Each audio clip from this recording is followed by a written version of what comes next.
también yo, porque se lo puedo subir a YouTube también. Vale.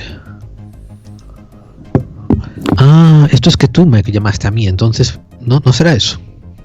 Pero tú no tienes el más arriba, al agregar contactos Claro. arriba. Sí, tengo. Pues otra de las cosas interesantes que tiene OBS, que comentaba, es que puedes separar por pistas también. Tú le dices que la pista del ordenador te lo graba en una pista de audio y la tuya propia en otra. Y eso está muy bien. Ajá. Incluso cuando tienes, por ejemplo, varios micrófonos USB, también puedes decir que cada micrófono USB, pero eso sería más para radio.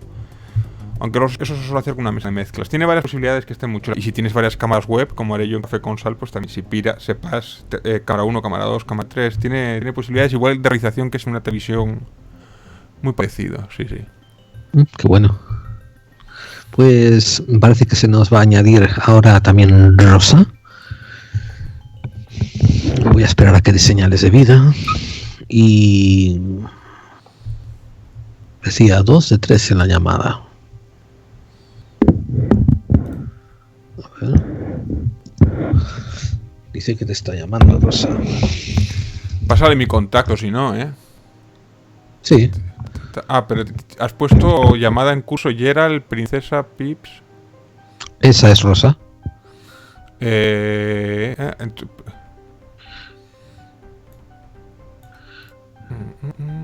Pero claro, lo ideal es hacer todo esto, tener el grupo hecho antes de empezar la transmisión. Porque aquí ve la gente lo bien que se nos da manejarnos con Skype. No, sí, fijo. Se me oye bien a mí, por cierto. A ti se te oye bastante bien. A mí me acaba de hacer un loopback. Entonces lo que yo digo al micrófono me suena en mi auricular. Sí, hay un poco de audio, un poco de reverb, un poco de...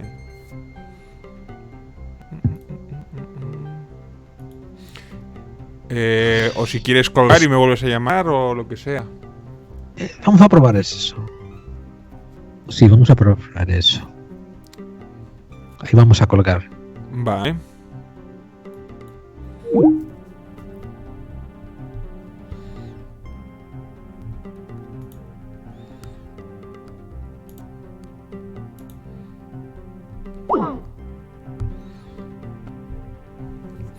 A ver si lo conseguimos, chicos.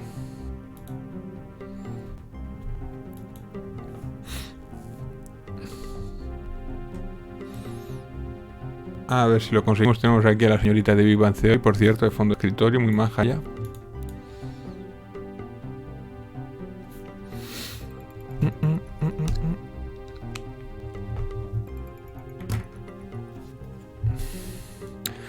Y no puedo poner mi cámara ahora.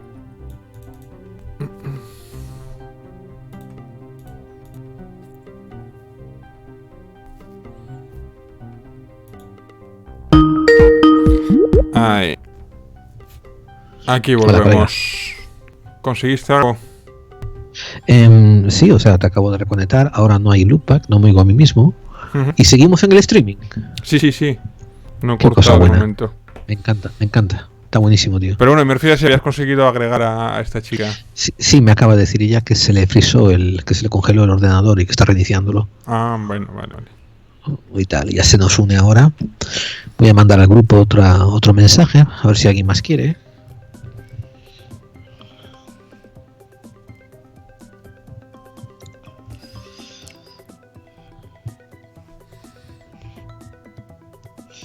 Tú estás en el grupo de WhatsApp, ¿verdad? No, creo que no. Estuve en uno muy grande, estuve una vez, pero creo que me quité porque había muchísima historia. Creo que me quité. Creo que aguanté nada, un día o así. No, vuelve a meterte, tío, que ahí es donde vamos a tener todos los contactos. Lo que tienes que hacer es silenciarlo. Sí, no, yo lo silenciaba, pero bueno, sí, no sé. Pensé que era más para. Bueno, sí, agrégame o invítame otra vez. Porque Carlos tuvo una buena idea de hacerlo y está muy activo ese grupo, tío. Joder, que excitativo. Sí. Te despistas media hora y 500 mensajes. Entonces lo que sueles hacer es decir a alguien, a ver, hacedme un resumen. Ya. A ver dónde puso Carlos el link. cago en la... A ver. Bueno, tío, mientras tanto te pregunto, ¿dónde habíamos quedado durante la entrevista? Pues, a ver, yo tenía por aquí apuntado lo de... habíamos quedado, yo creo que era lo de que algunos políticos habían pedido sacrificar a los viejos, y sacrifiquen los viejos en favor de la economía. Y yo había sugerido que sacrifiquemos al rico de turno, al que he dicho eso, que lo sacrifiquemos y utilicemos su dinero para luchar contra el coronavirus y que es más rentable, ¿no? Es un 2 por 1 además. Sí, pero eso es comunismo. Es comunismo, es muy peligroso. Muy peligroso, es comunismo, tío. Mira, dice Princess Peebles que está lista. A ver, venga, añádela. ¿Puedes añadirla tú? Uy, la he perdido ahora, no. Yo no tengo el contacto de ella, ¿eh? Yo la pongo, no te preocupes, tío. A ver. Que sí, mismo, claro, me sale el mensaje aquí, pero a mí no me... A ver, me pasó antes con Carlos también. Sí, sí, sí. Lo que creo que voy a hacer otra vez, claro, no lo sé. Es que si yo pongo el OBS y tengo la cámara para el Skype, no me deja cambiarlo para el OBS la cámara. Solo puedo utilizar la cámara para uno o para otro. Claro, claro. Entonces no sé si utilizarlo siempre en uno o en otro. Hola. Ahí está. Hola.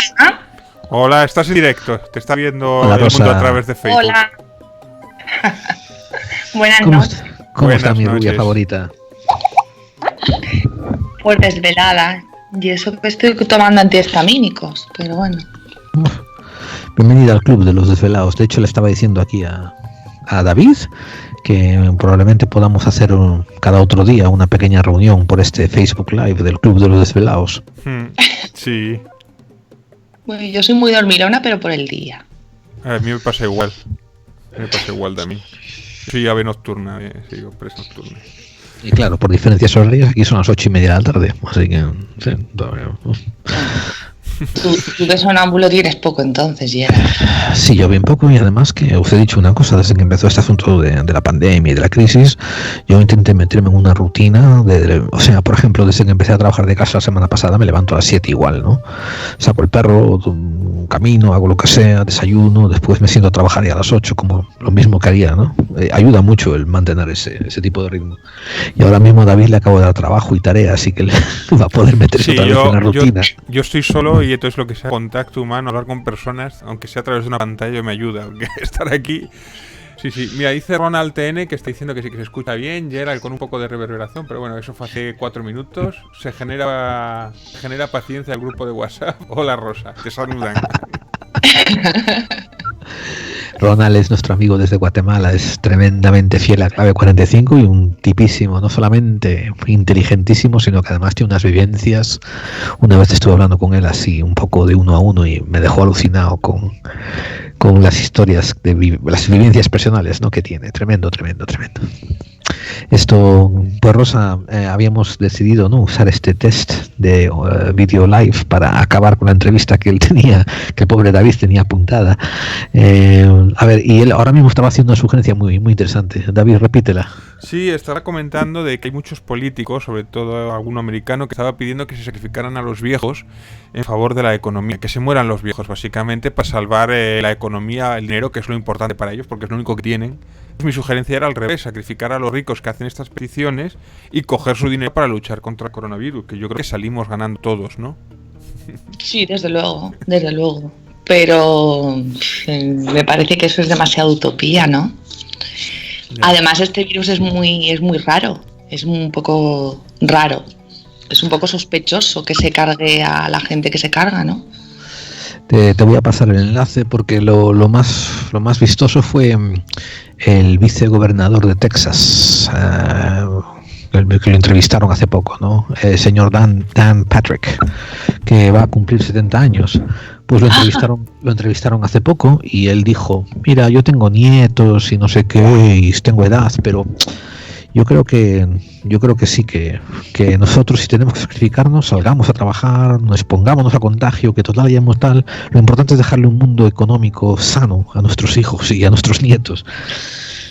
Bueno, pues que se muera, pero que al menos nos deje tranquilos. Bueno, él por lo menos se sacrificaba. Él decía que estaba dispuesto a sacrificarse, por lo menos. No era que se mueran los feos, ¿no? Como decía la canción. Tenía mérito, ¿verdad? Que por lo menos él también decía que se animaba a ponerse en la trinchera, pero sí, le cayeron palos por todos lados. Estoy poniendo la noticia aquí, está viéndolo en el streaming. Está viéndolo, sí. Que se muera él. Es que... Ya es que yo te digo una cosa, tienen una obsesión con el dinero, es como que no pueden vivir sin... es que es complejo... Uy, a ver qué he hecho yo ahora. Esto. Aquí, ahora. Que tienen una obsesión con salvar el dinero, la economía y que, no sé, a costa de vidas incluso, porque es lo único que tienen. Esa gente, si le quitas el dinero se quedan en nada, son completamente inútiles, dependen para todo y es un clasismo tal que prefieren que se muera la gente y salvar sus bienes, ¿no? O sea, me parece de un clasismo que para mí clasismo es casi peor incluso que racismo o nazismo. Es como el que tenga dinero es el que vale, ¿no? Y cuando es todo lo contrario son ser unos inútiles, ¿no? O sea, no sé, bueno, tienen miedo a eso, que se les acabe esa utopía. Pero perdona que te interrumpa, ¿de qué te sorprendes? Porque no mira la historia humana, siempre ha sido igual. Ya. O sea, no es algo que sea de ahora.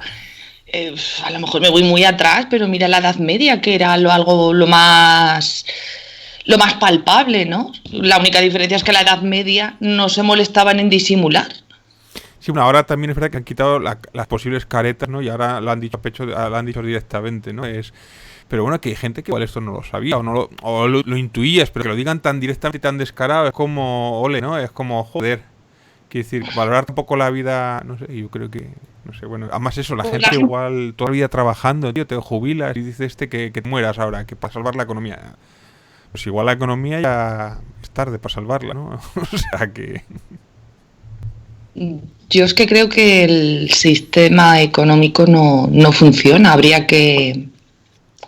A lo mejor tampoco es volver al trueque y tampoco tengo la solución, ¿no? Si la tuviera la publicaría. Pero yo creo que el gran problema del mundo es precisamente el dinero. El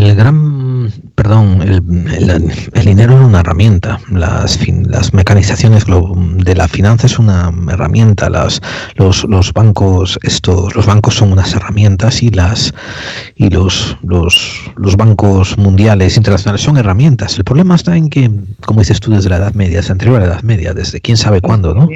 Estamos permitiendo que unos extraños sociópatas que tienen poquísimos valores empáticos, que por tener pocos valores empáticos son capaces de enfocar toda su energía en crear carestías, en crear problemas porque ellos van a ofrecer soluciones, en trepar y en colocarse como líderes, como reyes.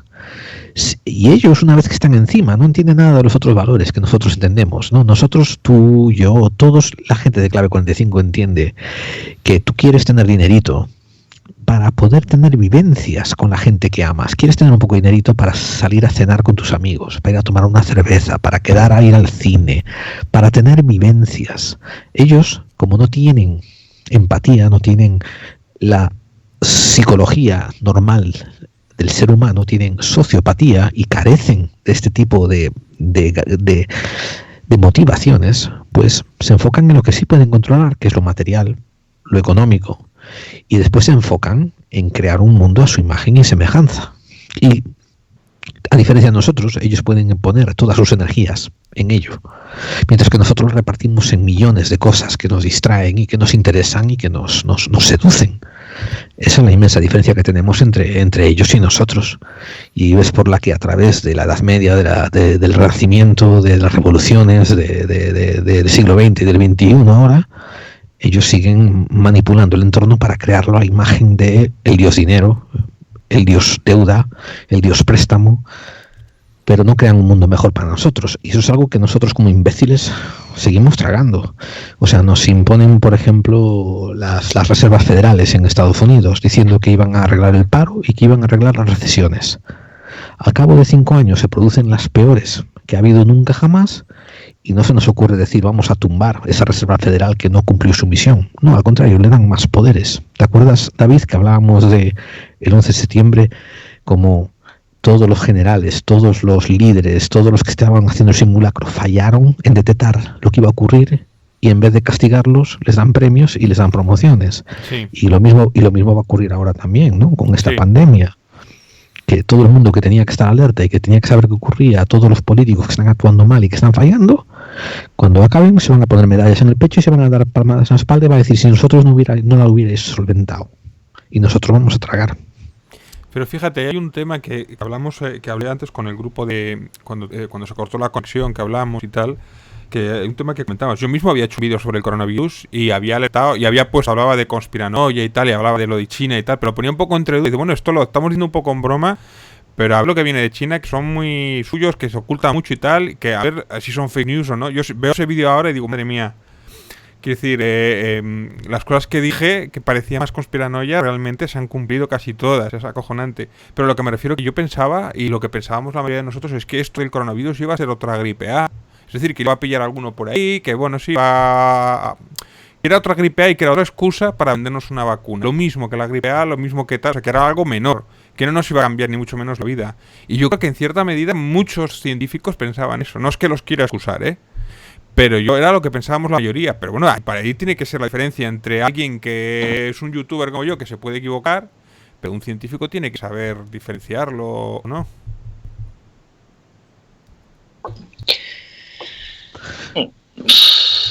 Yo es que no me creo casi nada de nada. Para no creerme, no me creo ni siquiera las estadísticas que están poniendo. Pero de ningún país. O sea, no estoy hablando de España o de ningún país. Si partimos ya de China, si no me fío de las estadísticas de cualquier país democrático, ¿cómo me voy a fiar de las estadísticas de China? ¿O cómo se fía alguien de las estadísticas de China? Yeah. Que ahora parece que es el gran dios. Al principio era el malvado, ahora es el bueno. ¿En serio se cree alguien esas estadísticas? ¿Os las estáis creyendo alguno? Bueno, las estadísticas se hacen encima sobre los test hechos, no sobre los test no hechos, que es otro tema también, que las estadísticas. Se dice que tenemos Correcto. tantos infectados de los que se han hecho la prueba, de los que no. Y ya no te hablo de las veces que da falsos negativos o falsos positivos, que los test estos son muy primitivos, que dan muchos fallos. O sea, que es que en realidad las cifras, el baile de cifras, hay que ponerlo también en cuarentena. Y que te voy a hacer otra pregunta sobre eso a los dos. Esto, si hiciésemos una test a nivel poblacional cuando llega el mes de marzo sobre las diferentes ramas de la gripe, las diferentes variantes, y hiciésemos que todo el mundo, sin excepción de nadie, hiciesen tests, coño, pues a lo mejor estaríais viendo figuras también como estas. Pues puede ser, puede ser.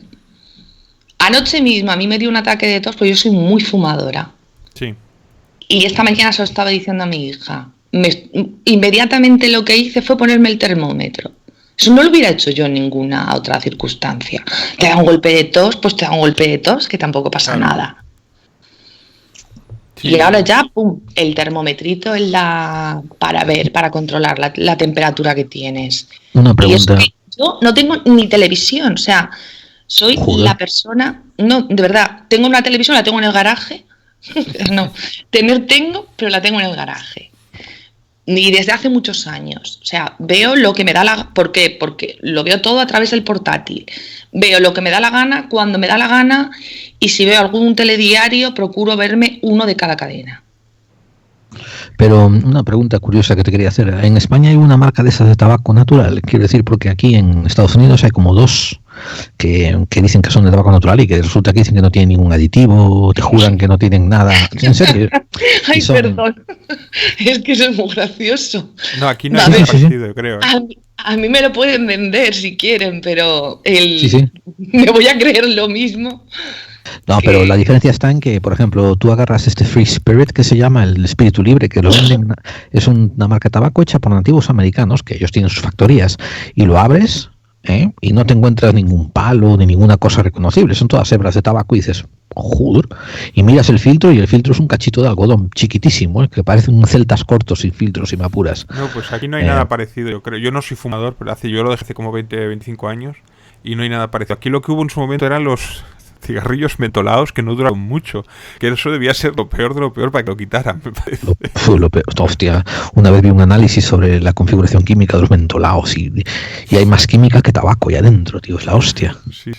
Cuando piensas que era algo más natural y... Dime. Pero da igual, porque aunque sea natural, si tú estás enganchado a la nicotina, te va a producir el mismo mono que no es natural. Te puedo pasar 10 o 15 reportes de químicos analistas que descubrieron que una vez que permitieron ponerle multas a las distribuidoras de tabaco, ¿no? Y te empezaron a poner los carteles de cuidado, que fumar da cáncer. Empezaron a añadirles unas cantidades de químicos adictivos que antes no lo hacían, porque fue destapar la liebre, tía. Fue básicamente decir, sí, lo admitimos, estamos haciendo esto, vale, pues estas son las reglas por las que lo hacéis. Y no fue para proteger al público, fue literalmente para proteger de más demandas legales las prácticas que ya estaban haciendo las compañías de tabaco y les dejaron seguir escalando. Hablo de antes de los años 90 en Estados Unidos, los filtros eran literalmente trozos de algodón. Y bueno, unos trozos de unos componentes parecidos al algodón, pero a partir de que empezaron a poner el disclaimer en las cajetillas de tabaco de que el cuidado produce cáncer, los filtros se convirtieron en contenedores de adictivos, por ejemplo, amonia, fluoruro de no sé qué y no sé cuánto, y son para contribuir en la adicción, que no es solamente nicotina y alquitrán, ahora son arsénico, un montón de componentes más para endulzar y para volverte más adicto. Que la nicotina es lo más sano que tiene, ¿no? El cigarrillo casi. Sí, tío, si me apuras, sí. Y te voy a decir otra cosa. Los nativos americanos usaban las plantas de tabaco de dos maneras. Las ponían en las heridas junto con ciertos tipos de barro porque tenían propiedades antibióticas. Y las usaban también para ponerlas alrededor de los sembrados que querían que las plagas no se las comieran, porque las plantas de tabaco plantadas funcionaban para ahuyentar a las plagas. Anda, mira qué chulo. Anda que no sabían nada los indios nativos americanos. Yo creo que existe un programa hablando sobre precisamente todos los aditivos de las empresas y la guerra que hubo política y jurídica con las tabacaleras, que se está repitiendo ahora un poquito con el azúcar también, o que un poco por ahí, ¿no? Y cómo se protege. Sí, la misma historia, tío. Aquel programa estuvo muy bien porque además es lo mítico, que más o menos sabemos la historia, pero el que tú la cuentes y sigas con fechas, nombres y cómo se defendía es muy esclarecedor. Ese programa que tú comentas fue dentro de cómo te venden una idea, pero por detrás, una vez que tú la compras, te meten 5 que no esperabas que te metieran, ¿no? Esta, si no recuerdo mal, fue conjunta a aquella vieja idea que vendieron en los años 70, cuando la gente empezó a quejarse de la polución que creaban los envases de las bebidas descartables. Como las empresas que vendían esos consumibles descartables no se querían hacer responsables por la limpieza, empezaron a hacer la famosísima campaña de no poluciones, eres un guarro, no sé qué, no sé cuánto, llévalo contigo a casa y tiro a la basura. Y claro, esa no era la puta solución. La jodida solución es decir, los que hicieron el envase son responsables por deshacerse del envase. Pero no, esa no es la medida que se tomaron. Hoy en día ya casi todas las envasadoras no tienen responsabilidad sobre el producto que producen, ni toda la polución que hacen. Sí. Qué bien. Sí, eso me acuerdo yo que estuvo interesante. Y la verdad es que yo nunca me lo había planteado, que fueran responsables de eso, y tiene su lógica, ¿no? O sea, es esclarecedor. ¿Qué te iba a preguntar? ¿Cómo veis ahora a China, principalmente, como la primera potencia mundial y como ganadora de todo este embrollo? Finalmente, parece ser que va a ser la ganadora con esto del coronavirus y se va a poner como primera potencia mundial. Esto no le va a sentar muy bien a Estados Unidos y puede provocar una guerra, porque yo es algo que he estado escuchando en varios foros, en varias historias, que puede ser una guerra no solo económica contra China. ¿Una guerra militar incluso? Pregunto, ¿cómo lo veis? Yo espero que no, yo espero equivocarme. Yo creo que la guerra comercial va a seguir, pero si Estados Unidos ve que no puede alcanzarlo, ¿tú crees que puede llegar a una guerra militar? La única guerra comercial que existe entre Estados Unidos y China tiene que ver con el vendedor del todo a 100 o todo a €1 que hay en la esquina, que le compra las zapatillas estas de goma a una empresa china y entonces a través de esta guerra comercial le suben los impuestos y le toca irse a comprarlas a Singapur o a India en vez de a China. Los aranceles que le claro, puso... bueno, sí, pero te estoy explicando, le afecta al tío este del todo al 100. Ahora, ten en cuenta que China ha comprado el 40% de la deuda bancaria, hipotecaria y de bursátil de Estados Unidos. Y cada vez que tú compras ese tipo de deuda, hay unas cláusulas que dicen que por situaciones de emergencia yo te puedo exigir pagos inmediatos de esta deuda. Eso también existe dentro de las hipotecas, ¿eh? Cuando tú haces una hipoteca de banco, todo está estipulado que vas a pagar este porcentaje tal y cual, y a 30 años o 40, pero hay una letra chiquitita que te dice si el banco quiebra o lo que sea, ellos pueden vender tu hipoteca o te pueden pedir el pago por una emergencia así de golpe. y la gente no lo sabe, pero está escrito. Bueno, lo mismo ocurre también con la deuda bancaria que tiene con China, Estados Unidos. Por tanto, no sé qué guerra me dices. O sea, tú no te vas a poner en guerra a alguien a quien le debes tu vida en estos momentos. O sea, no hay guerra, porque el otro te ha agarrado los huevos, te los aprieta y te hace un castrati, te convierte en un soprano. Y precisamente para saltar esa instrucción, eso que me acabas de contar, no es una táctica precisamente, un poco como lo que hizo Hitler con los judíos para la deuda y todo eso. La diferencia es la siguiente, y es una buena analogía, David, pero la diferencia es la siguiente. Hitler recibió subvenciones de todos los banqueros internacionales, desde los Warburgs hasta los Rothschild, los Rockefeller, todos los banqueros internacionales, porque toda la banca internacional estaba apostando muy fuerte por el nazismo. Pero eventualmente Hitler le dio un poco la espalda a los préstamos que había pedido y se dedicó a la guerra de rapiña. Hitler, cuando invade Polonia, lo primero que hace es rapiñar la banca y rapiñar todo lo que puede, y además y Francia y el resto de los países que siguen invadiendo son guerras de rapiña, por eso son guerras relámpagos. Y sin embargo los países que no toca es, por ejemplo, Suiza, porque estaba una banca muy fuerte y era un centro nacional muy importante. Intenta establecer muchas paces con Inglaterra, porque en Inglaterra estaba la banca Rothschild. Es cierto que la atacó, es cierto que la bombardeó, pero tampoco se pone en relieve las 10 o 15 veces en que él mandó emisarios para establecer una paz con Inglaterra, porque no le convenía esa guerra con ellos. Ahora, la diferencia con China, la similitud con China sería que a lo mejor es cierto que a Estados Unidos puede llegar incluso a un conflicto armado, no por distracción, pero tú no te olvides de que los mismos banqueros internacionales que son dueños de la Reserva Federal americana son los que están haciendo también todos los préstamos y la proindustrialización de la China capitalista de hoy en día. O sea, una vez más, podría haber una guerra que podrá mover la maquinaria bélica industrial y promover la creación de tanques y de misiles y de drones y levante la economía americana. Podría haberla. Pero no va a haber una guerra a largo plazo, no va a haber una guerra real, no va a haber una guerra animosa, enemistada, porque a final de cuentas los que pagan la factura de los americanos y de los chinos son los mismos.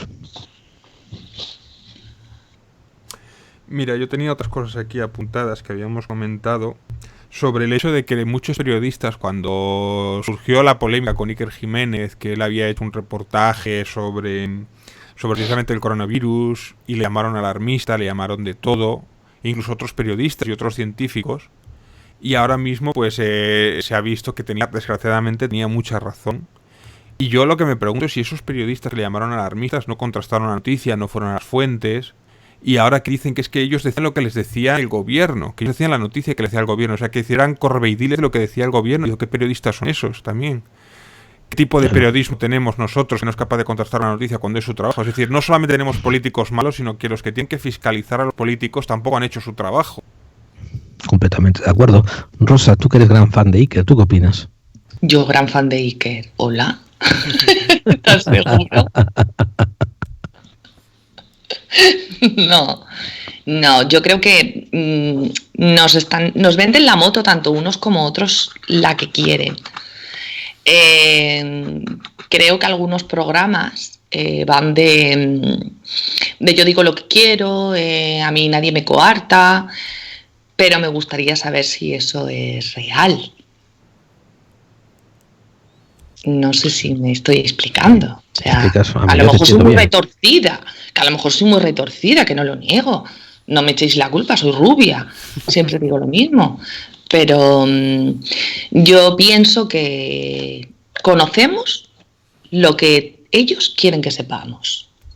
Desde el momento en el que un programa está en la televisión, me da igual que sea pública que privada, me la pela. No, lo siento. Yo os voy a pedir a todos que tiréis de hemeroteca, que os vayáis a cuando salió la gripe aviar, que os vayáis a cuando salió el MERS, que os vayáis cuando salió el SARS, y vais a ver que Iker hizo programas sobre todos ellos. Claro. En algunos de ellos trajo a Santi Camacho para hablar de la conspiración detrás del SARS, en otros trajo a otro para hablar de la conspiración de la gripe aviar. Ahora, la diferencia estaba en que la alarma real que se produjo después coincidió con la alarma sensacionalista que él hizo durante su programa. O sea, no fue que ocurrió en esta que acertó, sino que pasó más bien en los otros 5 que falló. Si te quieres que te haga la pregunta mejor hecha, ¿eh? Sí. Lo que ocurrió es eso, de que ahora ha habido, por razones extrañas de fe y de dogma, una alarma mundial. Insisto que es fe y dogma porque no nos han explicado ni las consecuencias, ni las reacciones, ni el ratio de infección, ni la carga vírica importante. No nos han explicado mierda de este virus. Nada. Pero lo saben. Que eso es la pregunta, ¿lo saben? En algún sitio alguien tiene que saber algo. Y eso es lo que me jode, me refiero. ¿Te acuerdas en la entrevista que me hiciste hace poquito? Yo te estaba diciendo lo que había, y yo, que soy un pelanas, don nadie, ignorante y imbécil, hubiera hecho ya un grupo de investigación in situ que estuviese colaborando con el gobierno chino y pasando la información al resto de España y de Europa o Estados Unidos, ¿no? Para eso están los diplomáticos y todo ese trabajo. Se cuesta tanto dinero tener allí diplomáticos en todo el mundo repartidos. Se supone que están para eso también, para tener información. Eso es lo que tú supones. Lo que nos ha mostrado la realidad es que están de correveidles para los intereses internacionales capitalistas, no para la información para el pueblo. Claro. Pero lo que yo me refiero es que cuando yo hice un vídeo primero del coronavirus, precisamente, yo pensé que iba a ser lo mismo que el SARS o como la gripe aviar, pensé que iba a ser algo menor o un problema menor y tal. Y nos ha sorprendido a todos, pero bueno, que me sorprende a mí, que no soy nadie, pues lo puedo llegar a entender. Pues lo que tú dices, si esta gente está manejando datos, si se supone que ¿para qué tenemos allí a esa gente trabajando? ¿Para qué tenemos a los diplomáticos? ¿Para qué tenemos a los espías, al CNI? ¿Para qué tenemos toda esa gente? O sea, todo ha fallado en cadena. Otra pregunta, ¿qué tiene de especial este virus que no lo han tenido esos otros? ¿Y por qué? Y no voy a ser yo que te lo conteste porque tiene que haber otra gente más cualificada que te lo explique. A mí, el que saca una cabeza parlante diciendo, viene el lobo, nos va a comer el culo a todos, corred. No me malinterpretéis, yo seguro que corro también, ¿eh? No sea el demonio de que haya un lobo ahí atrás. Pero eventualmente me canso, me doy la vuelta y digo, ¿qué coño es esto del lobo? A ver, ¿qué pasa? Agarro una escopeta, me levanto encima del seto, apunto, ¿dónde está ese puto lobo? A ver, ¿de qué estamos hablando aquí? Y eso es lo que no ha ocurrido. Aquí llevamos 3 meses en Estados Unidos, ¿no? De cabezas parlantes en CNN, en la NBC, en la CBS. El virus. Y nadie te explica mierda de qué es el virus. O sea, sí te dicen que es peligroso, te dicen que es contagioso y tenemos los números de los contagios. Y aún así, 3 meses después, ¿cómo se dice? La tasa de mortandad no es todavía tan alta. Ojo, un muerto ya es demasiado. Lo digo en serio, un muerto ya es demasiado, pero aún así la tasa de mortandad, por ejemplo, el SARS, el otro día estaba leyendo que el SARS tenía un 13.5 de tasa de mortandad. Con este estamos alcanzando malamente, creo ahora, el 4.5 o algo así, o el 3.5. Que bueno, que he dicho, en realidad es mucho menos, porque si tenemos en cuenta solamente los casos que se han medido, los que no se han medido, o los que tienen leves, en realidad es muchísimo menos. Porque si no se mide toda la población, habría que después eso como se reduce bastante. Eso no significa que no sea peligroso porque satura las UBIs y satura los hospitales. Pero exactamente, y quien nos esté escuchando, que no piense que estoy diciendo que esto no es un peligro. Lo que estoy yo diciendo y denunciando es que el peligro no se nos ha informado apropiadamente a la población y no se nos están dando datos relevantes. Nos están tratando como putos gilipollas descerebrados. Y disculpen, pero no es de extrañar que la gente no reaccione bien ante eso. Es que date cuenta que cuando era el 8M o cuando había esos partidos de fútbol que la gente le preguntó, oye, el coronavirus, estoy viendo lo que está pasando en Italia y tal, y salió este virólogo que es el que dice el partido todos los días, dice, no, eso habrá algunos casos aislados, bueno, si es algún caso, pues quedaos en casa y tal, pero no pasaba nada, era una gripe un poco más fuerte, y era el Cantra, y de hecho el vídeo que había hecho yo primero del coronavirus es que era una gripe un poco más fuerte y nada. Y realmente era lo que nos decían y era lo que los periodistas replicaban, porque era lo que les habían dicho desde el gobierno. O sea, no se habían dedicado a investigar o a preparar o a ver qué pasa con este tema. Y no solo ellos, sino yo que sé, más científicos. Había algún científico que había soltado alguna cosa, o la OMS igual había mandado un memo, pero o sea, es decir, es algo que no me entra en la cabeza, que viendo Italia chapada entera, aquí estábamos viendo llover. O sea, no...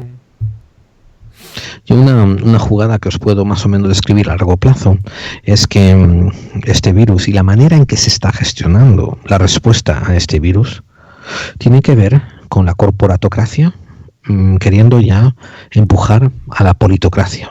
Quiero decir, a los líderes corporativos de empresas multinacionales, ¿no? Esta gente que tiene conglomerados y que tiene holdings internacionales que quieren empezar a tomar su relevancia y su posición y expulsar, ver como incompetentes, ¿no? A toda la casta política. No va a ocurrir con este solo virus.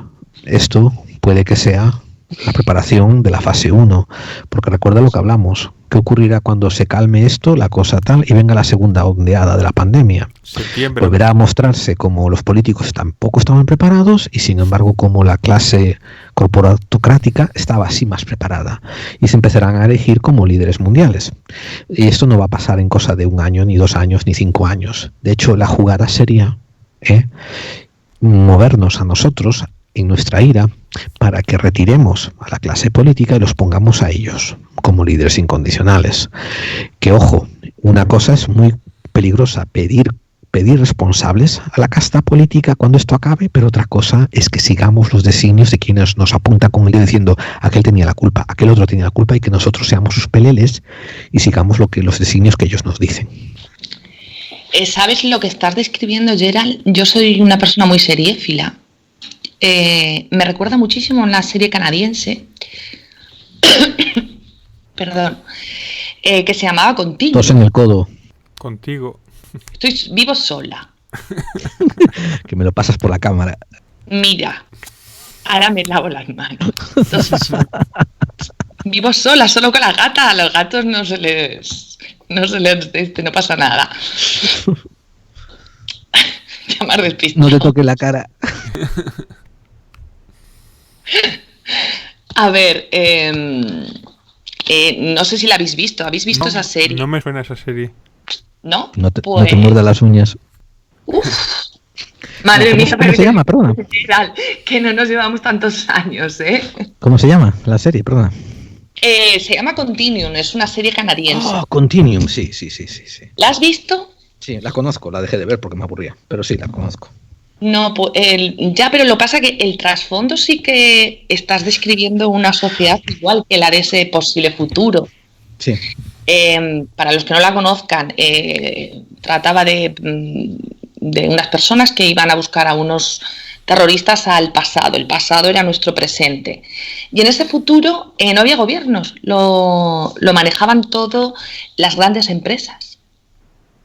Y lo controlaban todo, la política, la sanidad, la policía, absolutamente todo. Y cuando veías el principio decías, madre mía, es que se parece mucho a la realidad. Claro, a lo que ya se estaba viviendo en ese momento. Claro. No recuerdo la fecha de esa serie, pero mira, lo voy a buscar.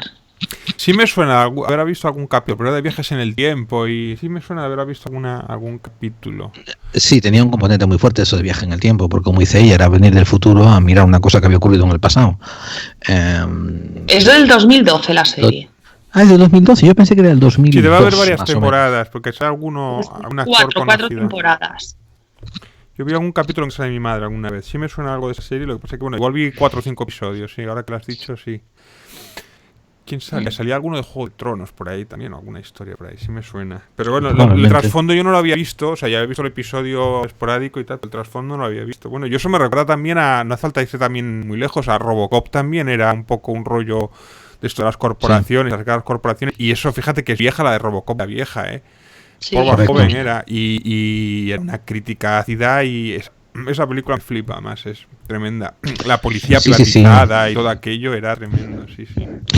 Sí, y vosotros sabéis, bueno, ya que estáis en plan cinéfilo, sabéis que Verhoeven había contratado, yo oí que él contactó con otro guionista que después pasó a hacer una película muy poco conocida que se llamaba Cuffs, C-U-F-F-S, con Christian Slater.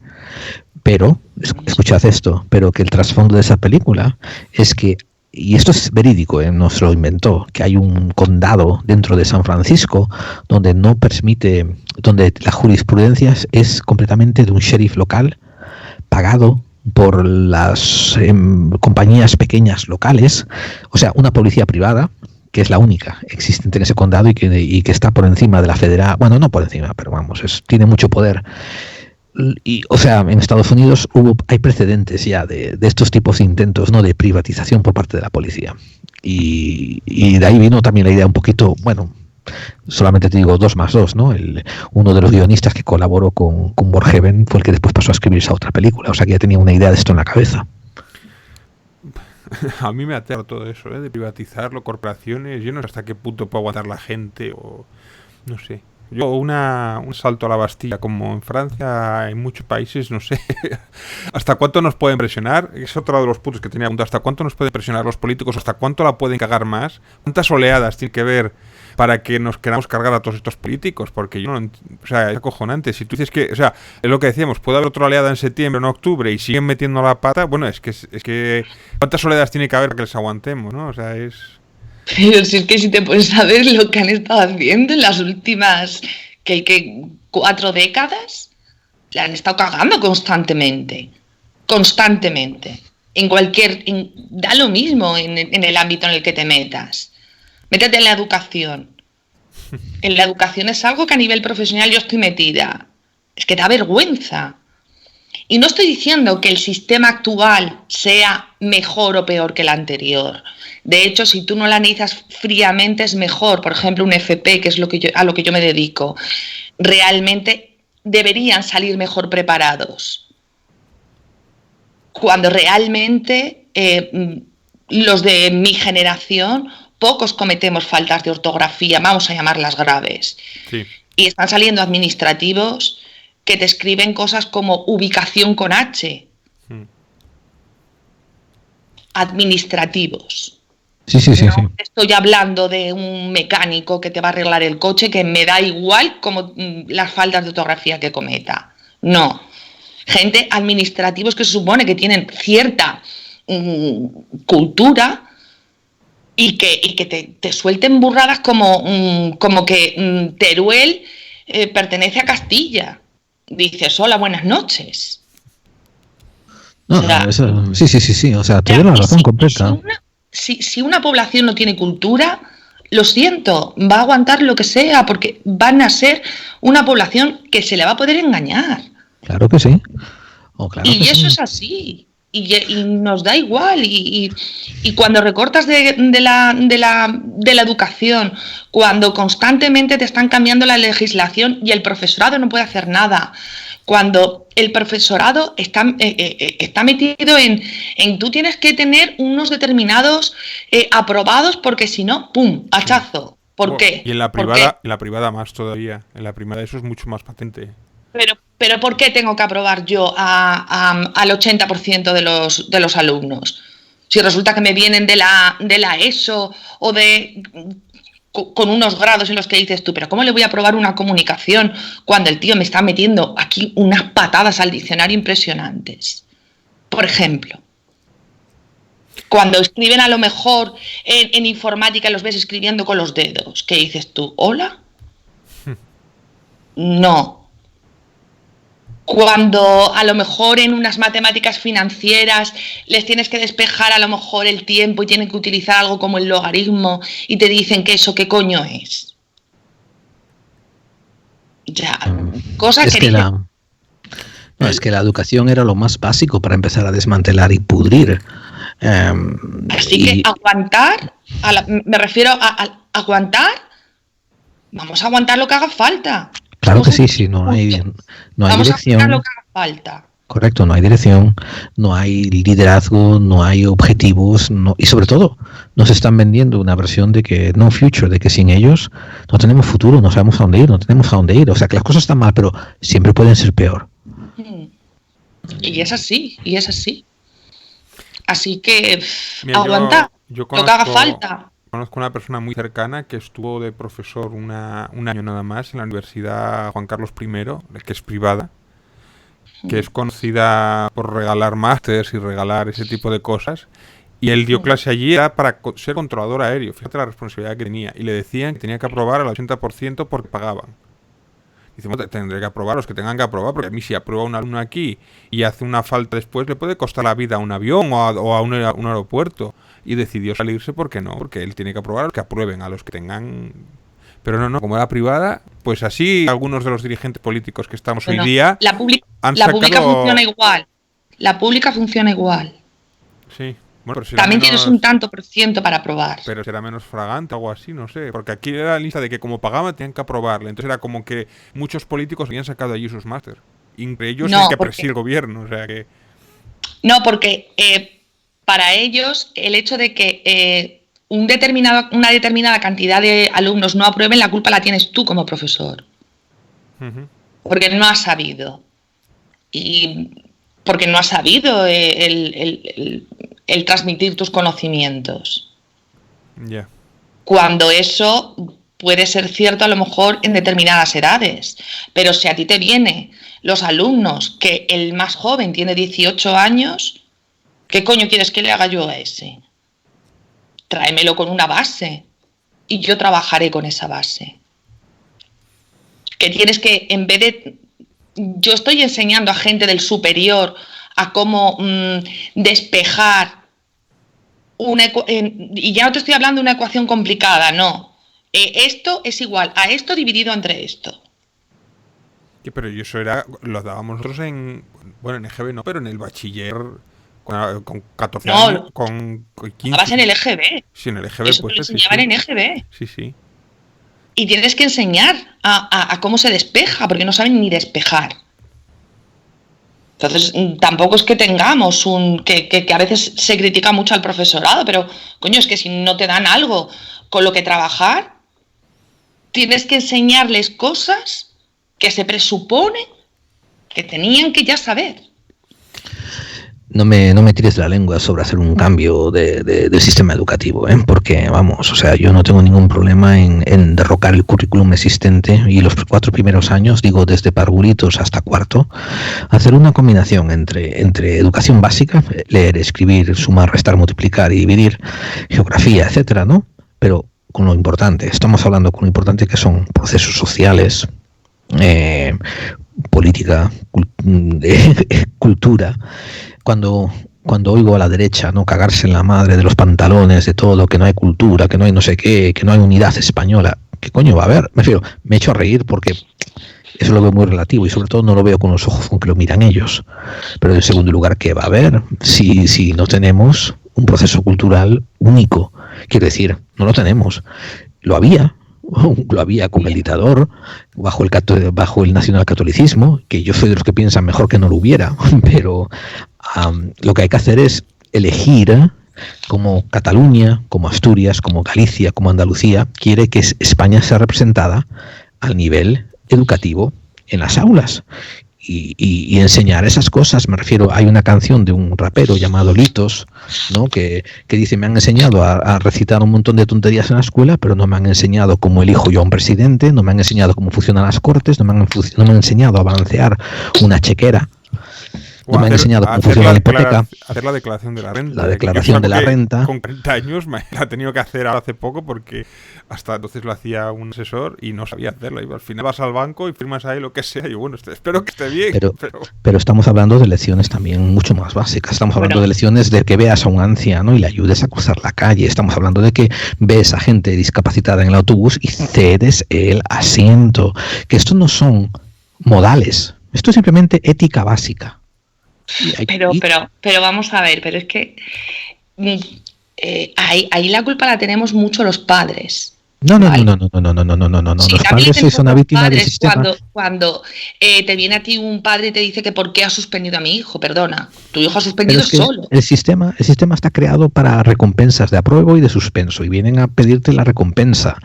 O sea, tenían que haber, como dices, tenían que haber el hecho de pasar o no pasar. Y la justificación es que no pasa por esto y esto y esto y esto y esto. Claro. Y o sea, hay tanto espacio para mejorar. Y ojo, cuando se junte un grupo de gente que vaya a cambiar el sistema educativo, no podéis cambiarlo en aras de lo que estaba mal anteriormente. Hay que barrer todo e implementar cosas nuevas, cosas modernas, cosas del siglo XXI, y después auditarlas, asegurarse de que funcionan, y si no funcionan, que se cambien, ¿no? Progresivamente. Es increíble todavía, te digo, que en el siglo XXI sigamos con estos modelos de educación, pero claro, son perfectos, para cultivar idiotas. Efectivamente, porque se les enseña a memorizar cosas, no a entenderlas o a que piensen por ellos mismos. También te digo que yo tengo compañeros que afortunadamente aún hay profesores en este país que intentamos que nuestros alumnos piensen por ellos. Lo intentamos. Otra cosa es que lo consigamos, pero por lo menos lo intentamos. Lo subo toda la vida. Yo estaba en cuarto de GB en una escuela de curas en el norte de España. Una escuela de curas, no exactamente de la hostia puta, ¿no? De estos de que te veían a tu compañero detrás brincar en la mesa y daban una hostia que llegaba a toda la fila adelante, ¿no? O sea, ese tipo de escuelas. Y un profesor, por sus propios huevos, nos pidió que participásemos 10 muchachos en un concurso regional de literatura, ¿no? Y en ese concurso regional al final fuimos elegidos 2 de esta aula para llegar a la siguiente fase. No ganamos, quedamos como en la semifinal, ¿no? Representando la regional. Y este profesor agarró de su bolsillo, imagínate lo que cobraría un profesor de escuela de curas de los años 80, de su bolsillo nos regaló 2 libros a cada uno, diciendo: a pesar de que no habéis ganado, habéis sido excelentes, habéis representado muy bien, y por favor, tomad estos libros y tomadlos como un premio, que os lo merecéis, para que no dejéis de escribir. Y de todos esos 12, 16 años que estuve en España estudiando, ese es el único profesor que yo me acuerdo. Claro. Evidentemente. Mira, yo me acuerdo el año pasado ayudando a una alumna que... Rosa, te he mentido, me acordé también de los que me macharcaron a hostias, que cuando volví de mayor los esperé en callejones oscuros con un bate de béisbol, pero este fue el único que me acordé del bien. Bueno, yo soy una zurda a la que en un colegio de monjas la convirtieron en diestra. Oh, qué duro eso, qué duro. O sea que... Ya que no te prendieron en la hoguera o como la bruja, que dicen que las zurdas eran brujas y tal, no me que no las pelirrojas. Bueno. No, es que era telita. Yo sí conozco eso y es bastante frustrante obligar, joder. Sí, a mí me pilló justo a mí, yo a veces, yo soy diestro, bueno, soy diestro, pero de pequeño cogía con las 2 manos, a veces el izquierdo, a veces el derecho, pero yo fui de los primeros que no corregían. Empezaron a decir que no era bueno corregir, que yo cogiera la mano, él eso contaba, pero antes sí, era terrible, era... Sí. Pues yo me acuerdo con 3 años que yo tenía, 3 añitos, que yo no tenía más, que a mí me daban con la típica regla de coser, sí, de las modistas que se doblaban, me acuerdo que me daban en la mano, sí. Hasta que mi padre se enteró, fue allí, montó el pollo y me cogió y me sacó, pero el daño ya estaba hecho. De hecho, mi hija es zurda. Ya. Pero vamos, los grandes logros de la educación española. Sí, yo también me acuerdo de eso, pero vamos, y ya te digo, yo tenía 3 añitos, pero me acuerdo perfectamente. Y me acuerdo que además me ponían en una esquina, ya ves tú, una niña de 3 años de rodillas mirando a la esquina porque había cometido el terrible error de escribir con la izquierda. Cuando, claro, a mí me salía solo, evidentemente. Sí, yo lo he oído de más gente. Una de las cosas de lo que hablabais de hacer un pacto de Estado precisamente con la educación es algo que se ha hablado siempre, que siempre que ha habido un cambio de gobierno, siempre está dado su modo de educación, cada vez peor que el anterior. Es uno de los temas que siempre hemos dicho que hay que que da igual quién gobierne, que no se debería de cambiar, igual que la sanidad con el cambio de gobierno, y sin embargo es al revés, cada vez que entra uno lo cambia para peor. Y aquí... A ver, tampoco, por lo menos tampoco es así del todo, ¿vale? Porque, por ejemplo, cuando nosotros estudiábamos lo que el FP, nos metían asignaturas que realmente no tenían mucho que ver con lo nuestro, ¿vale? Ahora, todas las asignaturas o módulos, como se llaman, todos tienen que ver con la especialidad que tú has cogido. Es decir, a nivel profesional, realmente sales muy bien preparado. O sea, eso sí que ha sido un cambio positivo. ¿Vale? O sea, vamos a ver, que todo lo que han hecho tampoco es malo, porque tampoco es malo, o sea, esa parte es buena, ¿vale? Porque realmente eso está bien. Yo le daría, por ejemplo, más importancia al idioma, ¿vale? A aprender otros idiomas. Que aquí somos muy, muy burros los españoles, pero muy burros. Porque yo cuando les digo a mis alumnos, ver las series en versión original subtitulada, se te quedan mirando en plan de esta tía está tonta. Yeah. No, perdona, en otros países lo hacen normal para que se te vaya acostumbrando el oído, para que ibas aprendiendo. Yo cuando estaba casada, yo viajaba a Estados Unidos y yo había estudiado inglés, o sea, francés, yo de inglés no tenía ni idea. Y me empecé a aficionar simplemente por el hecho de no pasar la vergüenza de ir a Estados Unidos, no tenía ni puñetera idea de lo que me estaban diciendo.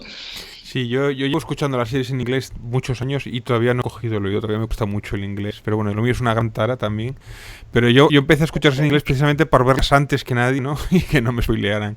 Pero sí, lo de en Sudamérica, por ejemplo, y en muchos sitios no doblan prácticamente ninguna serie. Y aquí tenemos ese problema estructural. El inglés es un problema en España, sí. Yo lo reconozco. Ya me gustaría a mí hablar inglés y saber inglés simplemente por, no sé, por salir fuera y hablar inglés, o sea.